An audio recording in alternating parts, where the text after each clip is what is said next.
The scent of expensive leather and imported cigars hit me before I even saw him. I was balancing 3 plates along my left arm, a skill I'd perfected over 2 years of working double shifts at Luminosa, when the entire restaurant seemed to hold its breath. The usual chatter of silverware against porcelain, the polite laughter of wealthy patrons, even the soft jazz playing through hidden speakers. Everything muted. My feet ached in the second-hand heels I'd found at a thrift store last month. The kind of ache that starts at your toes and crawls up your calves, settling into your lower back like an old friend you never wanted. I'd been on my feet for 9 hours straight, and I still had 4 more to go before I could catch the last bus home to Emma. Emma, my 4-year-old reason for everything, for the bruises hidden beneath my uniform, for the exhaustion that lived in my bones, for standing here, serving people who spent more on a single bottle of wine than I made in a week. "Table 12 needs water," Marco hissed as he brushed past me, his eyes wide with something I couldn't quite name. Fear? Reverence? I glanced toward the back corner booth, the one we usually reserved for celebrities or local politicians who wanted privacy. The dim lighting there made it hard to see clearly, but I could make out silhouettes, 3 men, maybe 4. One sat in the center, his posture relaxed in a way that suggested he owned not just the table, but the entire building. Possibly the entire block. My hands trembled as I set down the plates in front of an elderly couple who didn't acknowledge me. They never did. To them, I was part of the furniture, as invisible as the paintings on the walls. "Excuse me," I murmured, though neither looked up. The walk to table 12 felt longer than it should have. Each step brought me closer to that intoxicating scent, sandalwood mixed with something darker. Something that made my pulse quicken in a way I didn't want to examine. I could feel eyes on me, tracking my movement across the marble floor. My right wrist throbbed where Marcus had grabbed it this morning. Another argument about money, another threat wrapped in the guise of concern. "You're keeping my daughter from me," he'd snarled, his fingers digging into my skin until I gasped. Never mind that he'd never paid a cent of child support. Never mind the restraining order he violated weekly.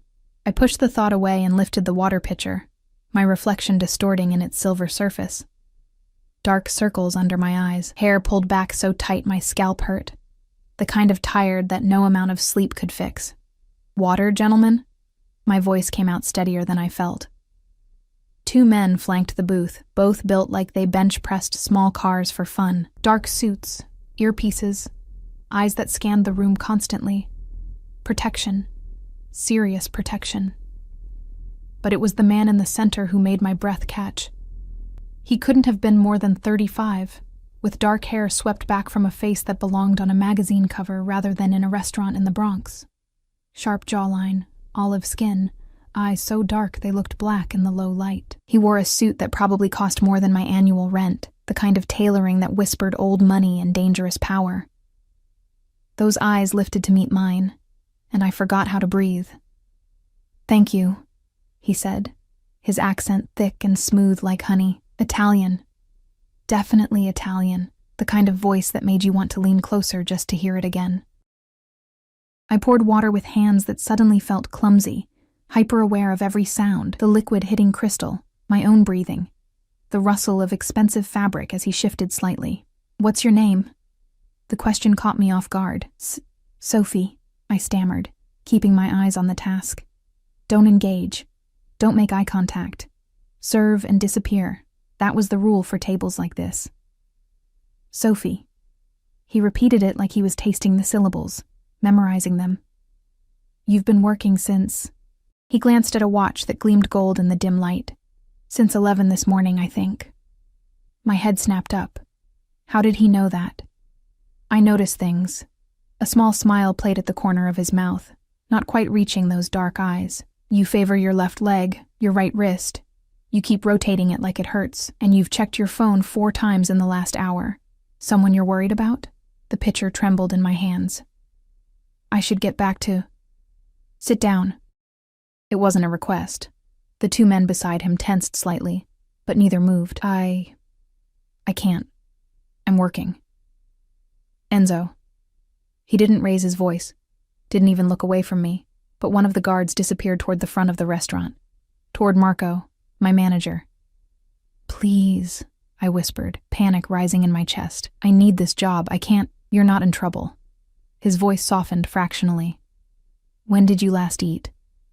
The question hit me like a physical thing. I couldn't remember. Yesterday? The day before? Emma always ate first. Always. I'm fine. You're trembling. He leaned forward slightly, and I caught that scent again. Sandalwood and danger and something else. Something that made me want to run and stay frozen in place simultaneously. Sit, eat. My treat. I don't accept. It's not a request, Sophie. The way he said my name sent shivers down my spine. Like a promise. Like a threat. Enzo returned with Marco trailing behind him, my manager's face pale and sweaty. Miss Chen, Mr. Salvatore would like you to take your break now. 30 minutes. Paid. Mr. Salvatore. The name triggered something in my memory. Whispers among the staff. Warnings about certain customers who weren't really customers at all. Men who owned the shadows between streetlights. Men who made problems disappear. Go on, Marco urged, his voice strangled.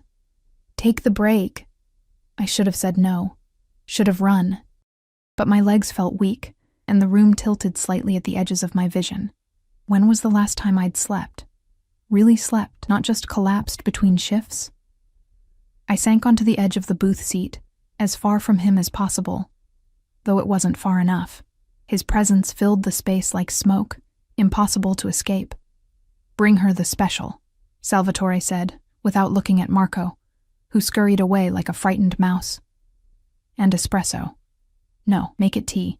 Something gentle. I don't drink tea, I managed. You will tonight.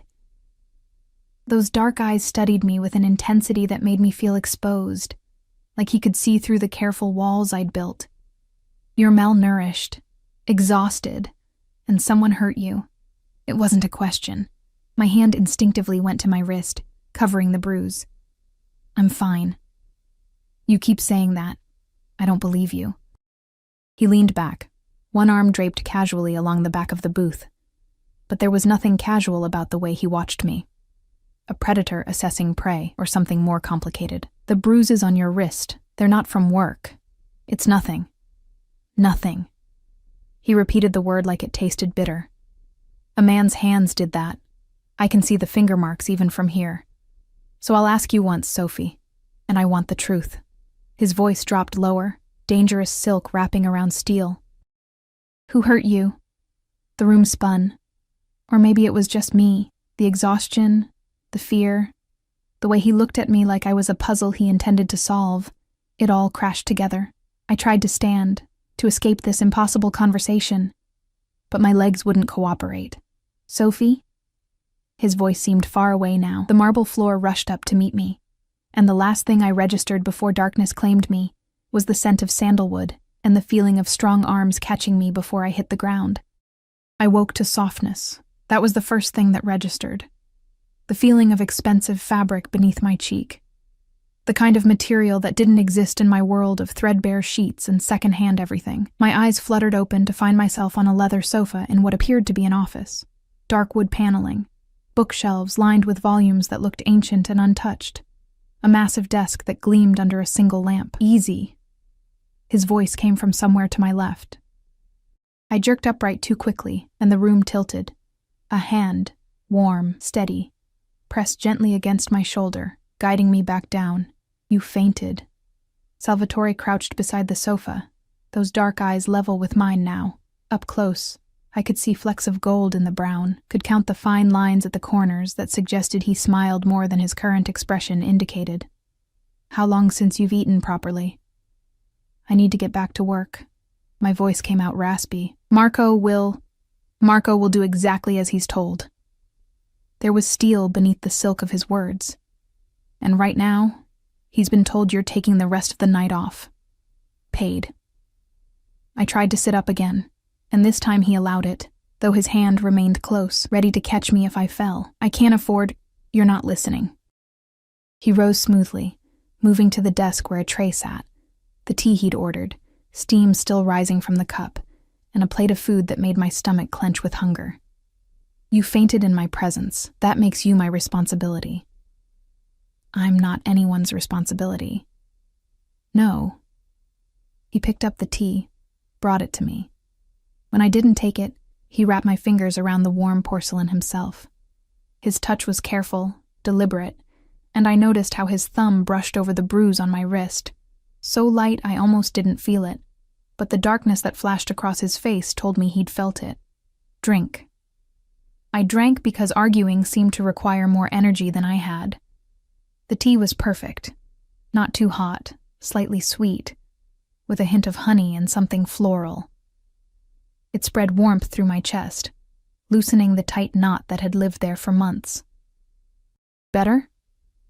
He settled into a chair across from me, elbows on his knees, that intense gaze never wavering.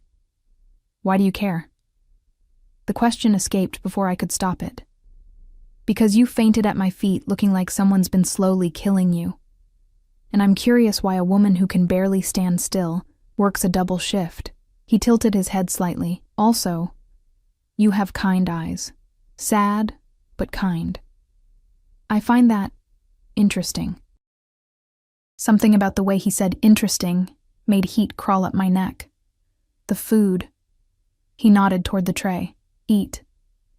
I should check on my daughter. The words slipped out before I could catch them, and I watched his expression shift. Something calculating moving behind those dark eyes. You have a daughter. Not a question. A statement, as if he was filing away information. How old? 4. My hand instinctively moved to my phone in my apron pocket. 3 missed calls from the babysitter. Panic spiked through my exhaustion. I need to call her. He was already holding out his phone, sleek, expensive, probably cost more than my car. Use mine. Your battery's dead. How did he know that? With shaking fingers, I dialed Mrs. Chen's number. She answered on the first ring. Sophie. Thank God. Emma's fine, but... Her voice dropped to a whisper. He was here again. Marcus. Banging on my door. Demanding to see her. I didn't let him in, but he's getting more aggressive. I had to threaten to call the police. The tea turned to acid in my stomach. Is Emma scared? She's asleep now. I told her it was just a loud neighbor. A pause. Sophie, you need to do something about him. The restraining order isn't working. I know. My voice cracked. I'll be there soon. I'm so sorry. Don't be sorry. Just be safe. I ended the call, my hands trembling so badly I nearly dropped the expensive phone. Salvatore took it from me gently, his fingers brushing mine. He said the name like he was memorizing it too, adding it to whatever mental file he kept. Your daughter's father? I nodded, unable to speak past the lump in my throat. And he's the one who did this. His finger traced the air above my wrist, not touching, but the intention was clear. It's complicated. Uncomplicate it for me. His voice remained soft, but there was an edge now, something that suggested violence lived just beneath his civilized surface. A man is terrorizing you and your daughter, violating a restraining order, putting his hands on you. What's complicated about that? He's her father. Biology doesn't grant him the right to hurt you. I laughed, but it came out bitter and broken. You don't understand. Men like him, they don't stop. The police can't do anything until he actually hurts us badly enough, and by then, I cut myself off, realizing I was telling a complete stranger my deepest fears. But he didn't feel like a stranger. That was the dangerous part. Men like him. Salvatore leaned back, and something predatory slid across his features. And what kind of man do you think I am, Sophie? The question hung in the air between us, loaded with meaning I was afraid to unpack. I think you're the kind of man who makes problems disappear. The words left my mouth before I could stop them. I think people are afraid of you. I think you're dangerous. Very perceptive. A slow smile curved his lips, and it transformed his face from handsome to devastating. And yet you're not afraid. I'm terrified. Of me? Of everything.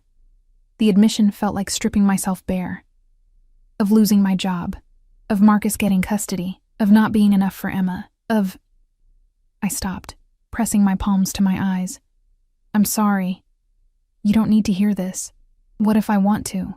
I lowered my hands to find him watching me with an expression I couldn't read. Something intense burned in those dark eyes. something that made my breath catch. "Eat," he said again, softer this time. "Then I'm taking you home. You don't have to." "I know I don't have to." He stood, pulling out his phone. A different one than he'd given me, I noticed. "How many did he carry?" "But your car won't start. I had Enzo check it while you were unconscious. Dead battery. And the last bus left 10 minutes ago. Of course it did. Of course my car was dead. Of course everything was falling apart at once." "I'll call a cab." "With what money?" The question wasn't cruel, just factual. "You have $17 in your wallet. Not enough for a cab to the Bronx. How do you—" But I stopped, because the answer was obvious. He'd gone through my things. He knew where I lived. And somehow, that should have terrified me more than it did. "I'm taking you home," he repeated, in a tone that suggested the matter was settled. "You'll eat first because you're swaying on your feet again. Then we'll discuss Marcus. There's nothing to discuss. There's everything to discuss." He moved closer, and I had to tilt my head back to maintain eye contact. Up close, he was even more imposing. Tall, broad-shouldered, with the kind of presence that demanded attention, because men who hurt women, who terrorize children, who violate court orders. His voice dropped to something dark and promising. "Those men need to be taught lessons. And Sophie, I'm a very good teacher." The implication in his words should have sent me running. Instead, I felt something dangerous unfurl in my chest. Not quite hope, but close to it. The possibility that someone might actually help, that I might not have to fight this battle alone anymore. "Why?" I whispered. "You don't know me. Why would you help?" He was quiet for a long moment, studying my face like he was memorizing every feature. When he finally spoke, his voice carried an intensity that made my skin prickle, because when you fell and I caught you, you felt like something I didn't know I was looking for. His knuckles brushed my cheek, so gentle I almost didn't feel it. "And I protect what's mine, Sophie. Always." The possessive weight of that word, mine, should have set off every alarm bell in my head. But exhaustion and desperation and something else, something I didn't want to name, kept me frozen in place as he turned away to make a phone call in rapid Italian. I picked at the food, my appetite gone despite the hunger gnawing at my stomach. Outside the office, I could hear the muted sounds of the restaurant, life continuing as normal while mine tilted on its axis. 20 minutes later, I found myself in the back of a black SUV, with windows so tinted I couldn't see out. Salvatore sat beside me, close enough that I could feel the heat radiating from his body, smell that intoxicating sandalwood scent. The driver, Enzo, the same man who'd fetched Marco earlier, never spoke, never looked back. Professional. Military-like. The car seat. I noticed it then, brand new and still wrapped in plastic, sitting in the third row. "Why?" "Emma is 4. She needs a car seat." He said it like it was obvious, like dropping several $100s on safety equipment for a stranger's child was perfectly normal. "I had Enzo purchase it while you were resting." Something cracked in my chest, some protective wall I'd built so carefully over the years. "You can't just—" "I can do whatever I want, Sophie." His hand found mine in the darkness, his thumb tracing circles on my palm that made me shiver. "The sooner you understand that, the easier this will be." "Easier for what?" He turned those dark eyes on me, and in the passing streetlights they gleamed like a predator's. "For you to let me take care of you." Mrs. Chen's apartment building looked even more run down in the darkness, the flickering streetlight casting shadows that seemed to move on their own. I'd lived 1 floor above her for 3 years, in a 1-bedroom that leaked when it rained and never got warm enough in winter. It was all I could afford after Marcus drained our savings and disappeared, only to reappear months later demanding rights he'd never earned. The SUV idled at the curb, and I noticed how Enzo's eyes constantly scanned the street, his hand resting somewhere near his hip where I suspected a weapon lived. This was their world. Constant vigilance, seeing threats in every shadow. "Thank you for the ride." I reached for the door handle, but Salvatore's hand closed over mine. "I'm walking you up." "That's not necessary." "Sophie." My name was a warning. "Every second you argue is another second your daughter waits. Stop fighting me and let's go." He was right, which made it worse. I nodded, and immediately both front doors opened. Enzo and another man I hadn't noticed in the passenger seat emerged first, flanking us as we walked to the entrance. The absurdity of it would have made me laugh if I wasn't so exhausted. A Mafia boss and his security detail in my decrepit neighborhood, escorting a waitress home like she was someone who mattered. The elevator was broken again. It was broken more often than not, so we took the stairs. I was hyper-aware of Salvatore behind me, his presence filling the narrow stairwell. He moved silently for such a large man, with a grace that suggested violence was second nature to him. "Third floor," I murmured, though he probably already knew. "Mrs. Chen opened her door before I could knock. Her wrinkled face creased with worry that melted into shock when she saw my companions. Her gaze darted from me to Salvatore to the two guards, her mouth opening and closing soundlessly. "Sophie?" "It's okay, Mrs. Chen. They gave me a ride home." I squeezed past her into the small apartment that smelled like jasmine tea and the herbal soup she always made. Emma was curled on the couch, her thumb in her mouth, a habit she only reverted to when stressed. My heart shattered seeing her like that. "Baby," I whispered, kneeling beside her. Her eyes fluttered open, and the smile that broke across her face made every aching muscle worth it. "Mama!" She launched herself into my arms, and I caught her, burying my face in her hair. She smelled like the strawberry shampoo I bought at the dollar store, like innocence and trust and everything good that still existed in my broken life. "I missed you," she mumbled against my neck. "I missed you too, baby girl." I pulled back to study her face. My face, but softer, rounder, with Marcus's green eyes that I tried not to hold against her. "Were you good for Mrs. Chen? She let me have 2 cookies. Emma's whisper was conspiratorial, like it was our secret. "Did she?" I tickled her side, earning a giggle that sounded like music. "That's because Mrs. Chen spoils you." "Someone has to," Mrs. Chen muttered, but her eyes were soft. Then they shifted past me, widening again. "Sophie, your friends are still here."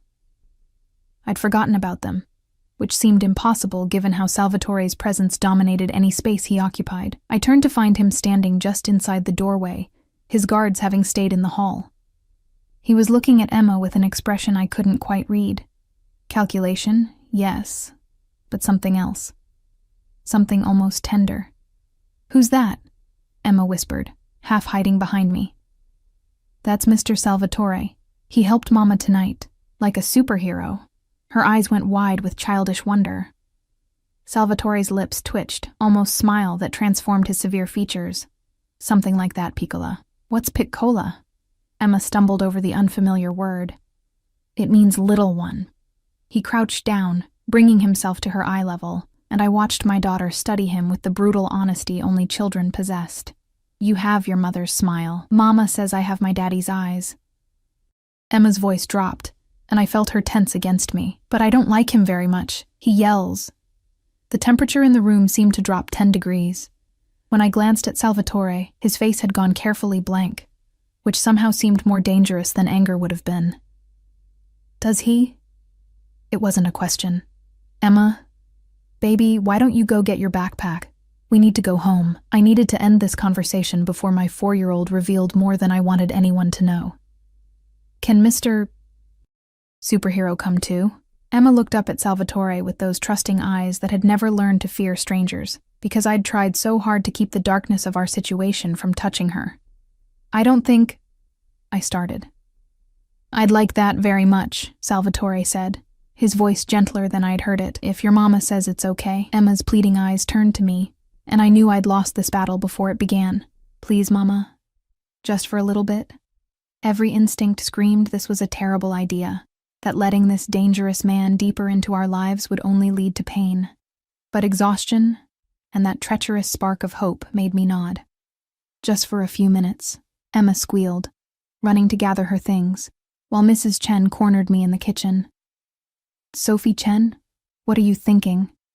Her voice was a harsh whisper. "That man. I know who he is. Everyone in this neighborhood knows the Salvatore family. I know what they are." I kept my voice low. "But he helped me tonight, and maybe he can help with Marcus. At what cost?" Her gnarled fingers gripped my arm. Men like that don't help for free. What does he want from you?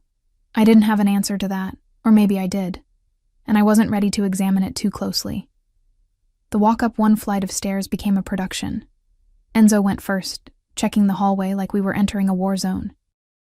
Salvatore stayed close to me and Emma, one hand resting on the small of my back in a way that felt both protective and possessive.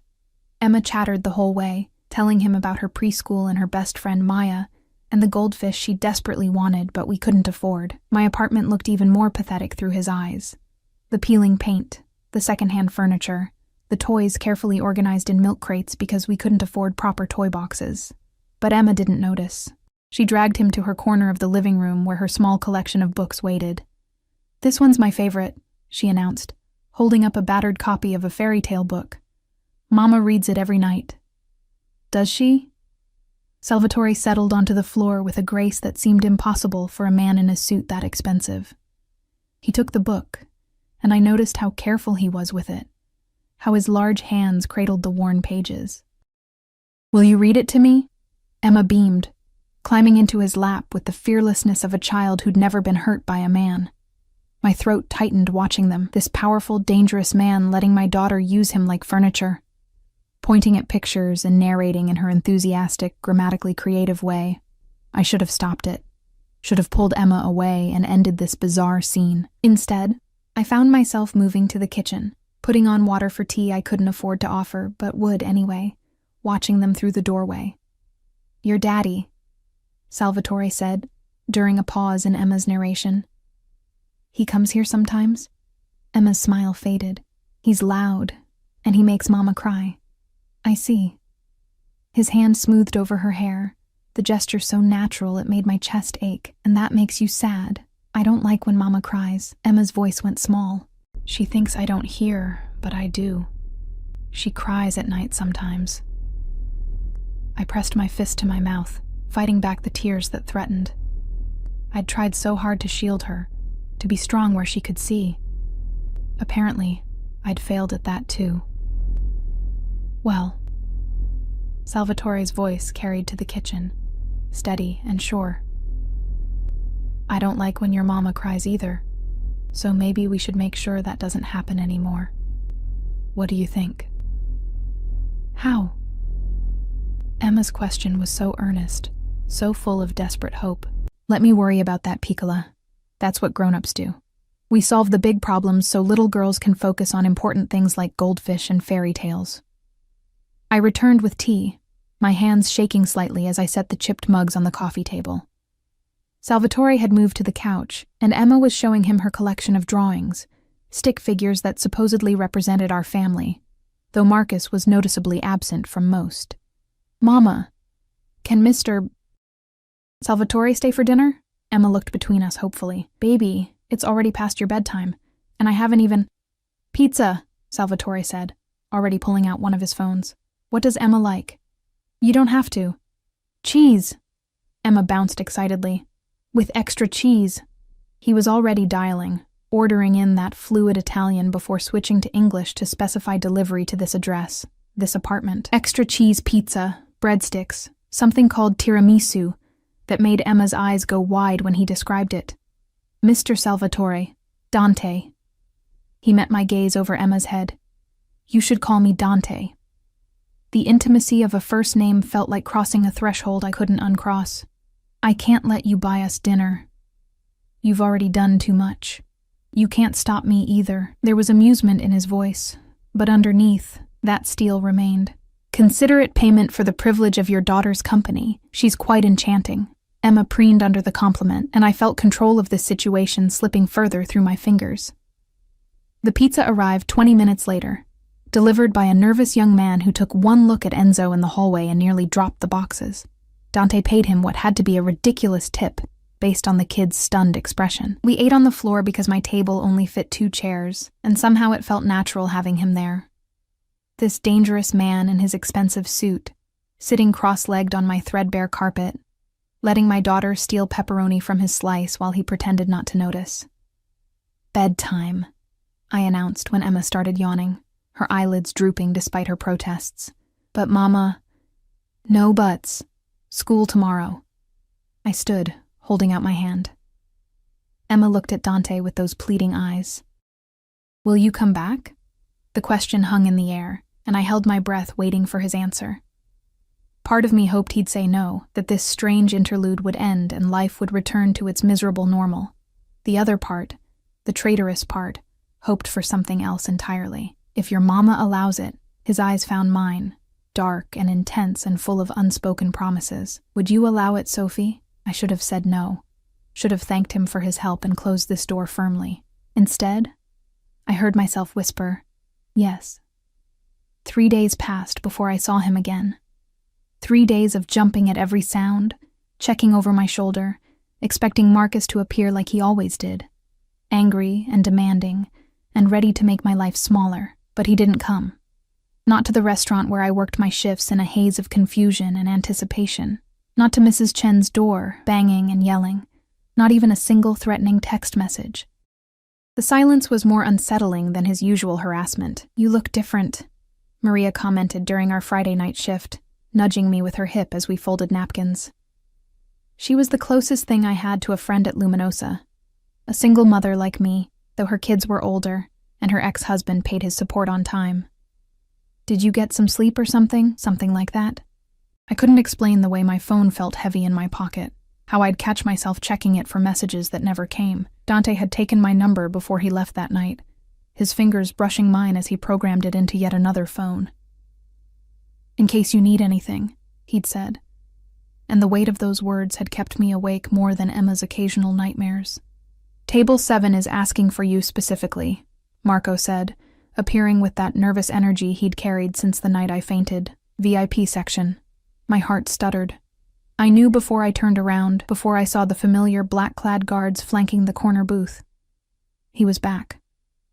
Dante sat in the same spot as before, but tonight he wasn't alone.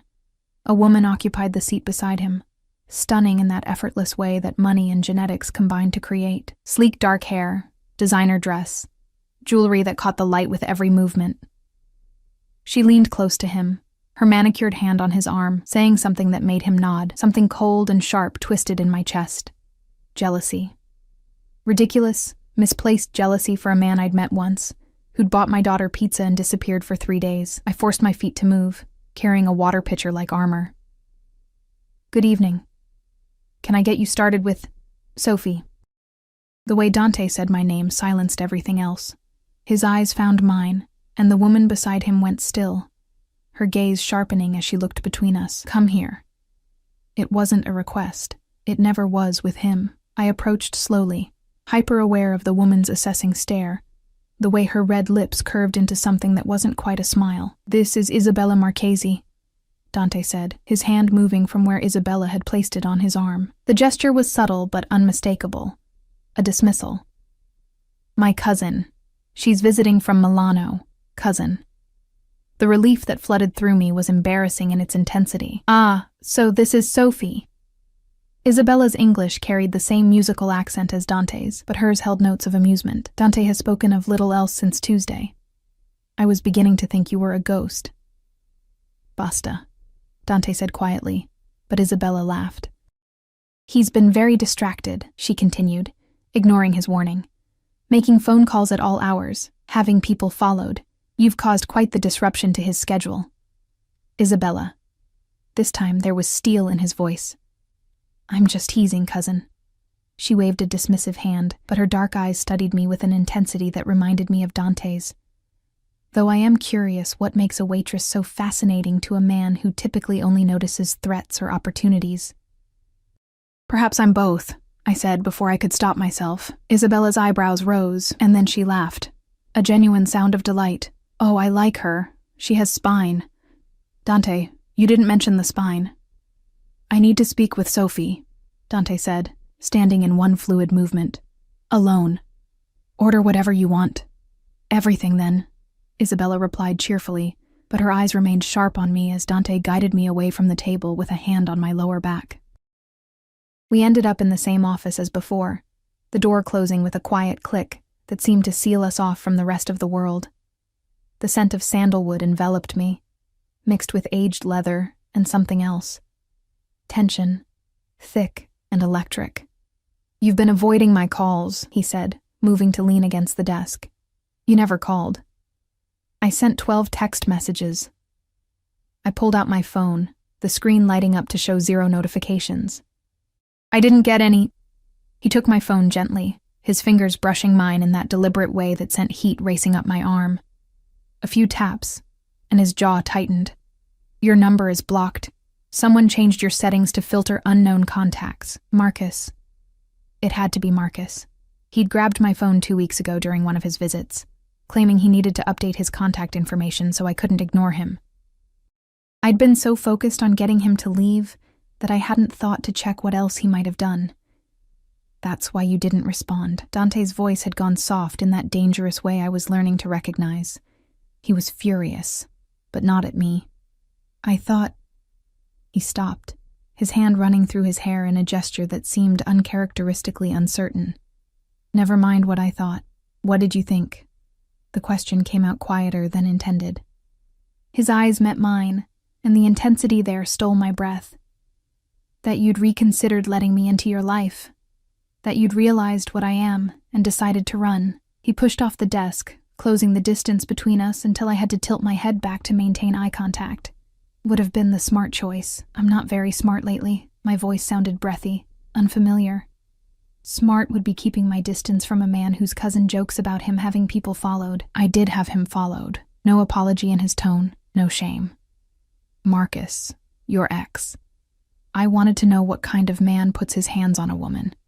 What kind of father terrorizes his own child. The admission should have horrified me. Instead, that treacherous warmth spread through my chest again, the feeling of someone caring enough to act, to protect, to stand between me and the darkness. "What did you find?" I wasn't sure I wanted to know. "Nothing good." His hand came up slowly, giving me time to move away, but I stayed frozen as his knuckles brushed my cheek. "He has a gambling problem, owes money to some very unpleasant people. That's why he wants access to Emma. He thinks he can use her to get to you, to get money he believes you're hiding."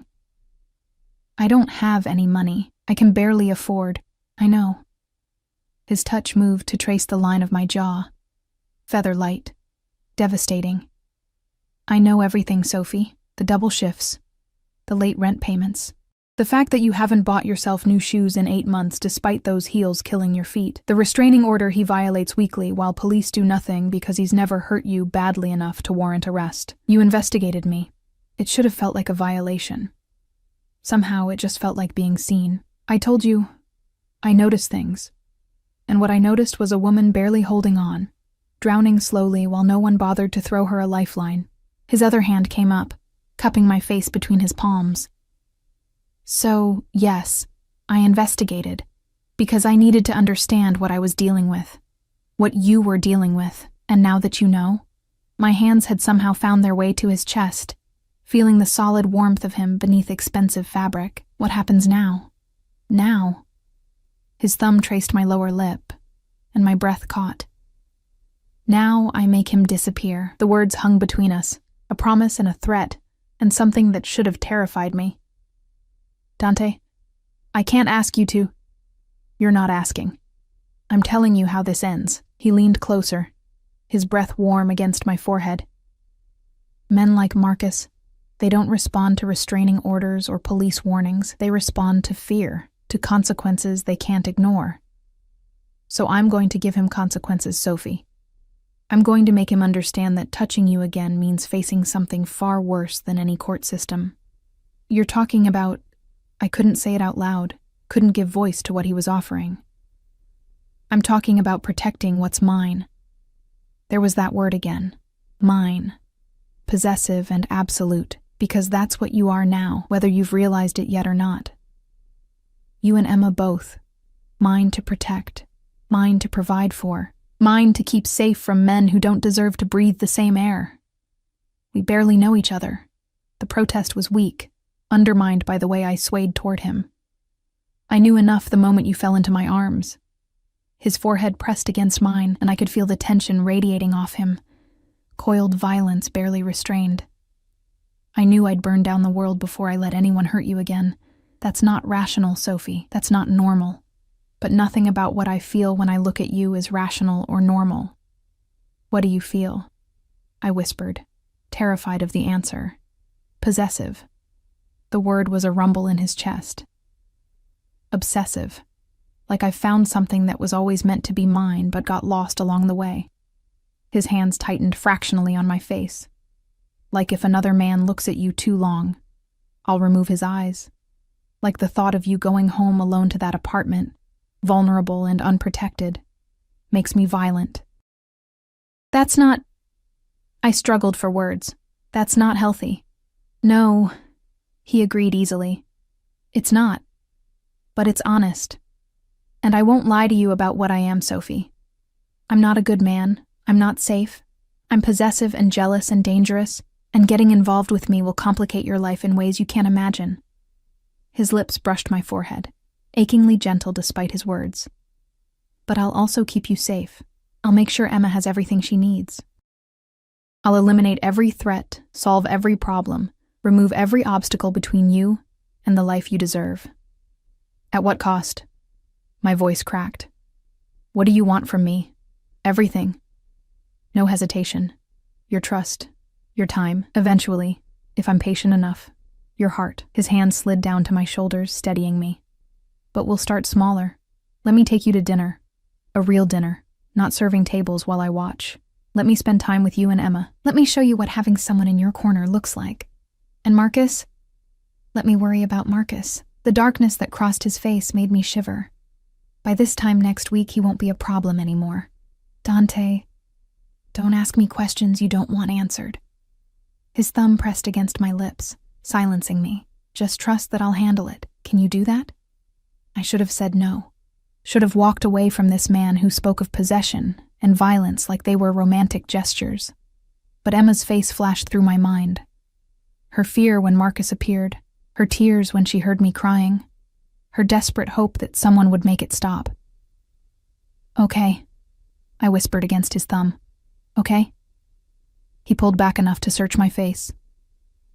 Okay, you can take us to dinner. Okay, I'll let you help. I took a shaky breath. But I need you to promise me something. Anything. Promise you won't make me regret this. That you won't hurt us. Something fierce and tender moved across his features. I promise that anyone who tries to hurt you will regret the day they were born. I promise that Emma will never fear another man's anger. I promise that you'll never have to work yourself to exhaustion just to survive. He pulled me closer, until our bodies aligned in a way that felt inevitable. And I promise that once you're mine, Sophie, fully, completely mine, I'll never let you go, even if you want me to. The threat in that promise should have sent me running. Instead, I found myself leaning into him, letting his arms wrap around me like a shelter from every storm I'd weathered alone. I'm terrified, I admitted into his chest. Good. His hand stroked through my hair. Fear means you're paying attention. But terror and safety aren't mutually exclusive. You can be afraid of what I am, and still trust me to protect you. A knock at the door interrupted us, and Enzo's voice came through. Boss, we have movement on the other situation. Dante's arms tightened around me briefly before releasing. I need to handle this, but tomorrow night, I'm picking you and Emma up at 7. Wear something comfortable. Where are we going? A smile ghosted across his lips. You'll see. Do you trust me, Sophie? I thought about it. Really thought about the question and what my answer meant. Finally, I nodded. I'm starting to. That's enough for now. He pressed a kiss to my forehead that felt like a brand, claiming and protective all at once. Go back to work. Isabella will keep herself entertained. And Sophie? He caught my hand as I turned to leave. Check your phone settings when you get home. Make sure I can reach you. Because if I send a message and don't get a response, I'll assume the worst and respond accordingly. The possessive edge in his voice should have annoyed me. Instead, it made me feel something I hadn't felt in years. Wanted, protected, like someone would actually notice if I disappeared. The next evening arrived wrapped in nervous anticipation that made my hands shake as I tried to button Emma's dress, a new one that had appeared on my doorstep that morning with a note in bold, confident handwriting. For Piccola. D. Mama, you're pulling my hair, Emma complained, squirming as I attempted to tame her curls into something presentable. Sorry, baby.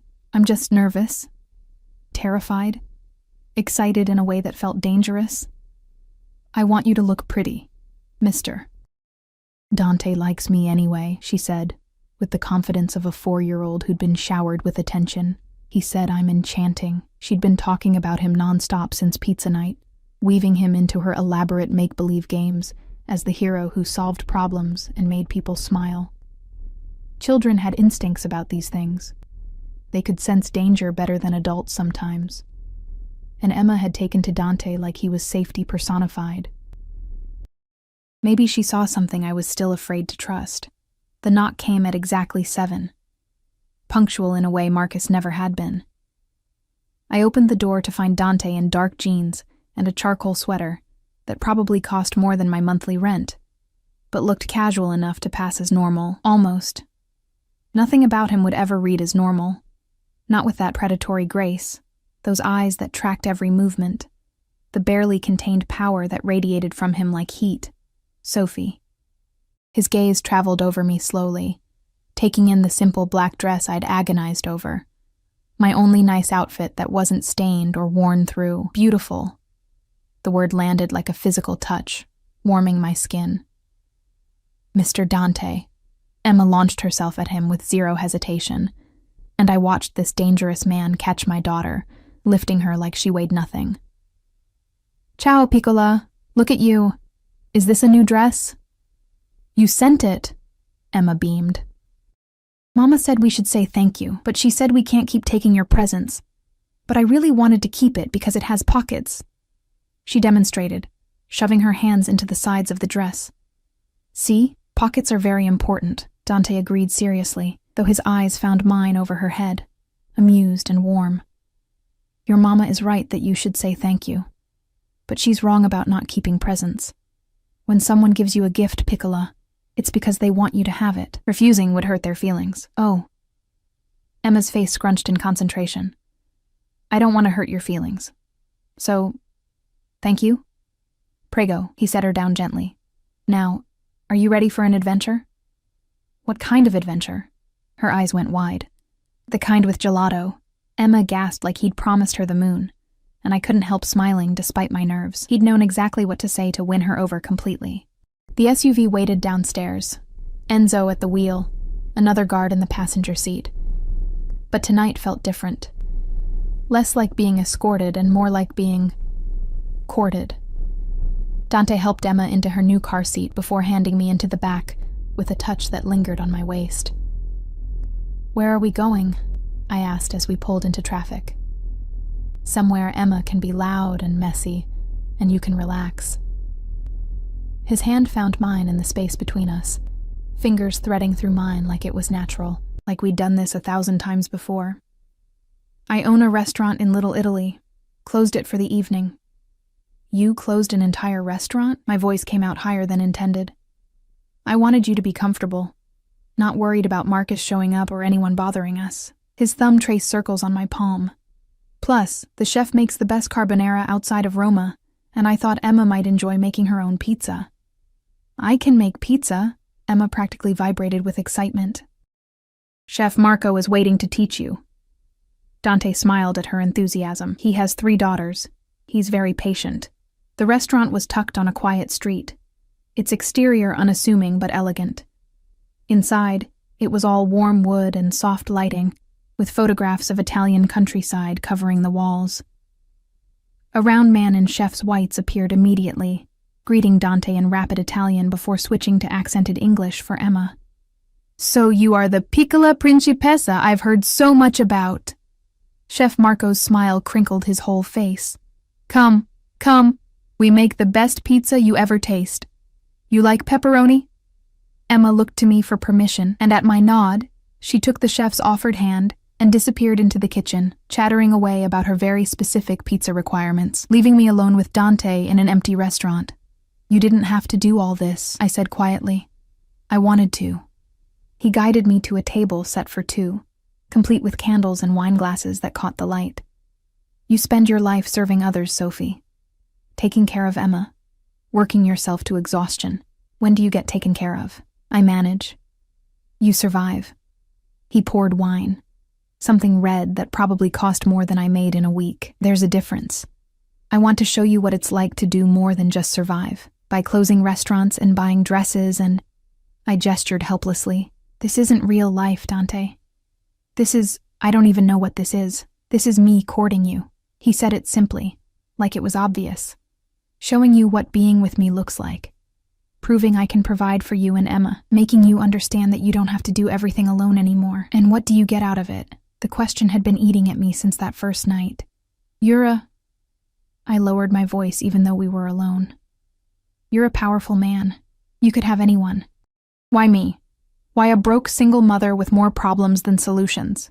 He was quiet for a long moment, studying his wine glass. When he finally spoke, his voice carried a weight I hadn't heard before. You want the truth? Always. My mother was like you.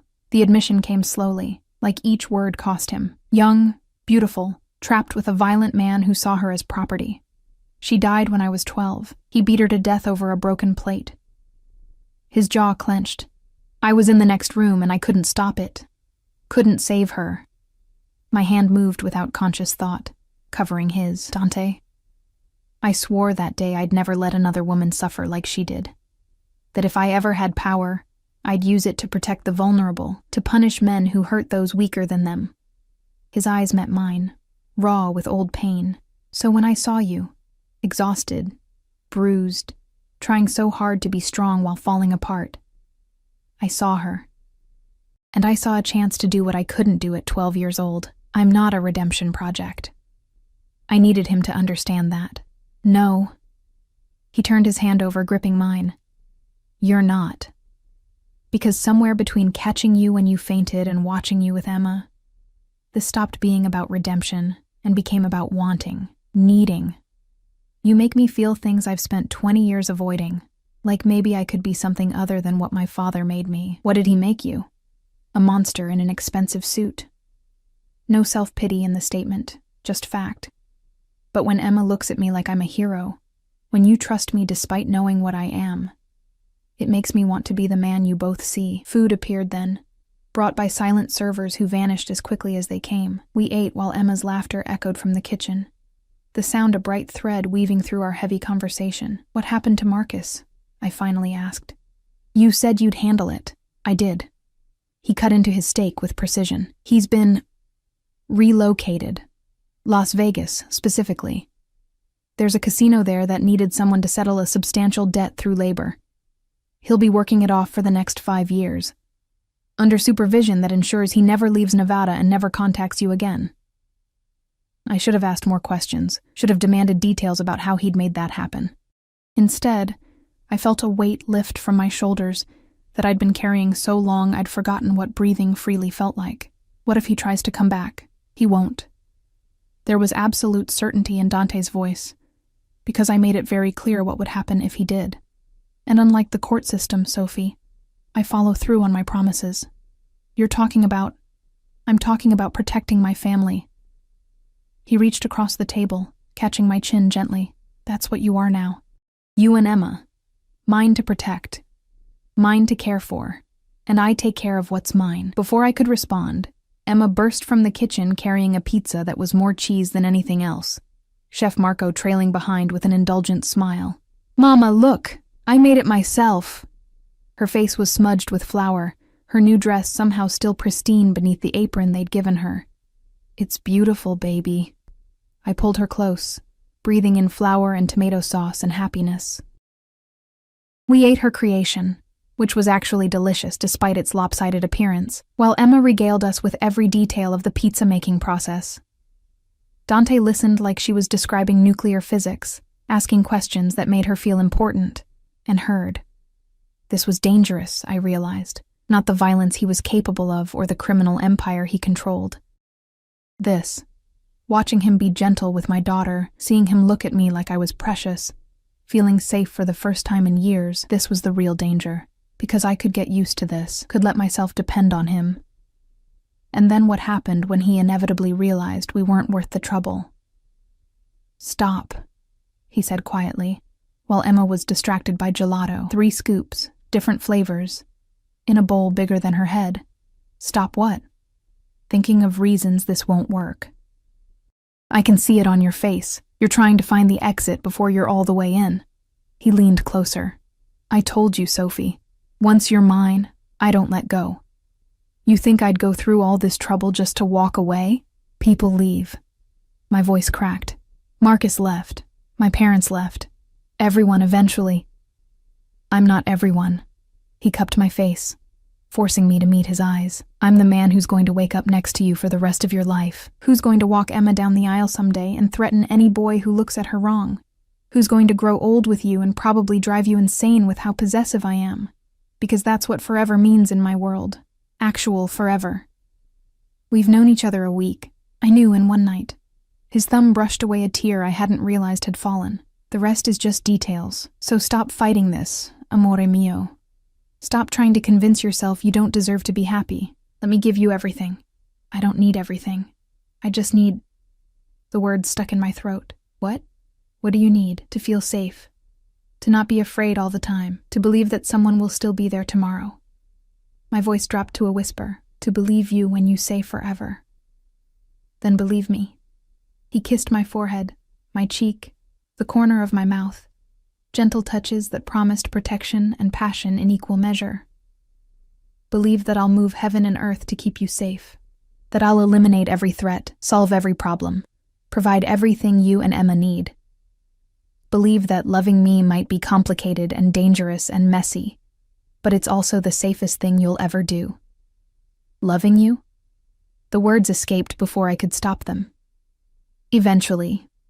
His smile was pure masculine confidence. I'm patient. I can wait for you to catch up to what I already know. Emma's sticky hands grabbed my dress then, pulling me from the intensity of his gaze. Mama, can we come back? Chef Marco said I can learn to make cannoli next time. We'll come back every week if you want, Dante promised, ruffling her hair. This is your place now, both of you. Anything here is yours. The drive home felt different. Emma crashed hard from her sugar high, sleeping with her head on my lap while Dante's hand rested possessively on my thigh. When we reached my building, he carried Emma upstairs while I fumbled with keys, my hands shaking from exhaustion and emotional overload. I should put her to bed, I whispered, as he laid her gently on her small mattress. I'll wait. He said it like there was no question he'd stay. I changed Emma into pajamas with practiced efficiency, tucking her in with her favorite stuffed rabbit. When I returned to the living room, Dante stood by the window, looking out at the street below with that constant vigilance I was learning to recognize. You don't have to stay, I offered, though the thought of him leaving made my chest tight. I'm not leaving you alone tonight. He turned, and there was something fierce in his expression. I'm not leaving you alone any night, actually. Starting tomorrow, you're moving. Excuse me? Into one of my properties. 3 bedrooms, safe neighborhood, doorman who's trained to recognize threats. Emma will have her own room, a yard to play in, security that actually works. Dante, I can't just... You can. You will. He crossed to me in 2 strides, hands framing my face. Because I can't sleep knowing you're here, vulnerable, with locks that a child could break through. I can't focus on anything except getting you somewhere safe. So you're moving. We can do it tomorrow or next week, but it's happening.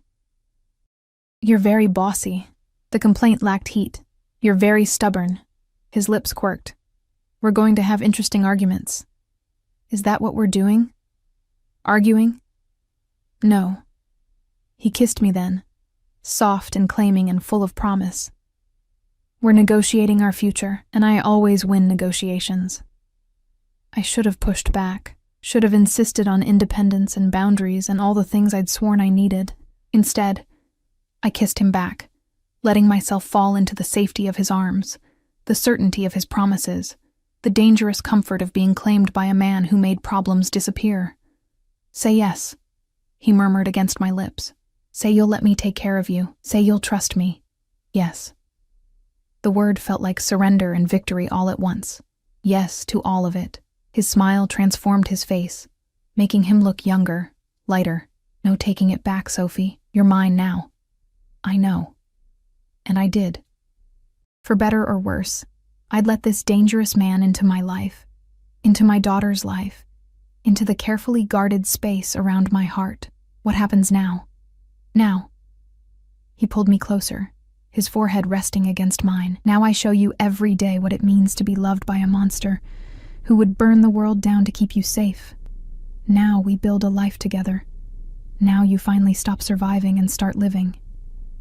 Emma's soft snoring filled the silence, a peaceful sound that used to be so rare. Outside, the city hummed with its usual chaos, but inside this small apartment, I felt something I'd thought was lost forever. Hope. "Thank you," I whispered. "For what?" "For catching me when I fell, for seeing me when I felt invisible, for being what we needed when we needed it most." "Amore mio," he said softly, his lips brushing my temple. "You have it backwards. You saved me. I was just smart enough to hold on." We stayed like that, wrapped in each other while Emma dreamed, and the city settled into night. And for the first time in years, I wasn't afraid of tomorrow, because tomorrow meant waking up protected, provided for, and precious to a man who kept his promises, a man who'd caught me when I fell and refused to let me go, a man who'd made himself my safe place in a dangerous world, and that was enough. That was everything.